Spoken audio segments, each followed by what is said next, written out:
Sud Radio Découverte Tourisme, Stéphane Zeremeta. Bonjour Stéphane. Bonjour Jean-Marie. Directeur éditorial des Guides Le Petit Futé. Alors ce matin, vous nous emmenez tout en bas de l'Atlantique, dans la Namibie, une terre sauvage, berceau de tradition millénaire. Voilà, et c'est l'occasion de visiter une tribu ancestrale, notamment la tribu des Inba. C'est une ethnie nomade qui est originaire du nord de la Namibie, en fait, de Kaokoland précisément. Alors cette tribu, elle vit comme elle le faisait il y a des centaines d'années, s'habille de façon traditionnelle. Alors les Imba seraient entre 10 et 50 000 à vivre entre l'Angola et la Namibie, puisque c'est pas donc pile au milieu. Voilà, c'est séparé. Exactement. Alors historiquement, vous l'avez dit, c'est un peuple nomade. Oui, en fait, aujourd'hui les Imba sont plutôt sédentarisés.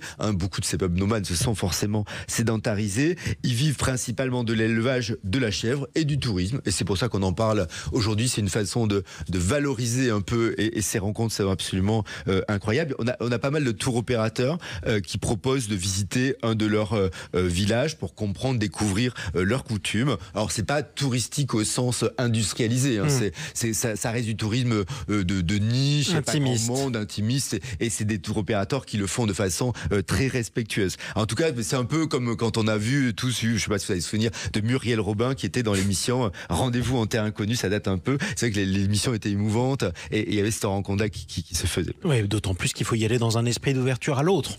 Oui, donc voilà, c'est qu'on va éviter de brandir l'appareil photo à la moindre occasion. C'est pas un zoo. Essaye de rester bien élevé. C'est pas dans cette démarche qu'on y va. En tout cas, dès qu'on arrive dans le village, on va découvrir les maisons typiques. Elles sont originales, elles sont en forme conique et en fait, elles se sont fabriquées avec des feuilles de palmier, de la terre grasse, des excréments de vache. Bon ben oui, c'est ce qu'il y a de plus pour coller. C'est sans doute étanche. Ça fonctionne plutôt bien. Bon, du coup, il y a une odeur un tout petit peu, mais on s'y fait. Bon, écoutez, si vous y faites, c'est tant mieux pour vous, mon cher Stéphane. J'imagine aussi que la particularité des femmes Imba, c'est ce que vous me racontez, c'est la couleur de leur peau. Pourquoi ? La couleur de leur peau, absolument, parce qu'en fait, dans un but esthétique, elles s'enduisent le corps d'un mélange de graisse et de poutre d'hématite. Alors, c'est du minerai de fer rouge, donc ça permet aussi de se protéger. Alors, c'est esthétique, certes, mais ça aussi, ça permet de se protéger du soleil. Le soleil est fort, et des moustiques.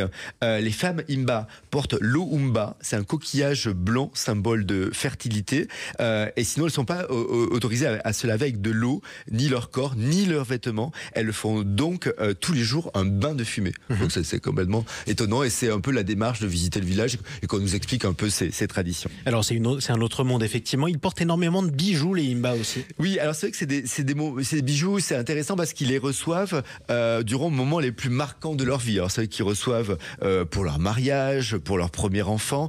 Donc plus vous vieillissez, plus vous avez de bijoux. Limite, c'est lourd d'une certaine façon. Les coiffes des Imba aussi sont impressionnantes.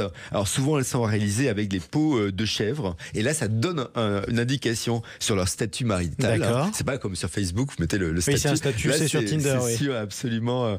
C'est sur la coiffe. Par exemple, les hommes aux cheveux tressés en forme de corne sont célibataires. Ah bon, comme ça on peut pas les rater. Effectivement, mesdames, si vous en voyez passer un, vous le saurez. Voilà. Allez, est-ce qu'on pourra prendre part aux différentes activités du village ? Alors, c'est vrai qu'il y a cette notion d'échange, et c'est ce qui est intéressant dans ce type de voyage. On va découvrir par exemple la tradition du feu sacré, qui doit jamais s'éteindre, bien sûr, qui est placé sous la responsabilité du chef de village. C'est le lien, en fait, entre le vivant et les ancêtres disparus, parce qu'au-delà du fait que, bon, c'est bien que le feu s'arrête pas, il y a cette notion un peu, ce côté spirituel, symbolique qui est important. On assiste aussi à la réalisation des plats typiques, la nourriture, c'est important, de la tradition Imba, du porridge, de la farine de maïs qui, une fois cuite, ressemble à une sorte de semoule. Et puis à la fin du village, de la visite aussi, les femmes du village proposent souvent aussi des objets traditionnels. Alors autant vous dire que c'est à la vente, puisqu'en fait, avec des prix même d'ailleurs assez élevés.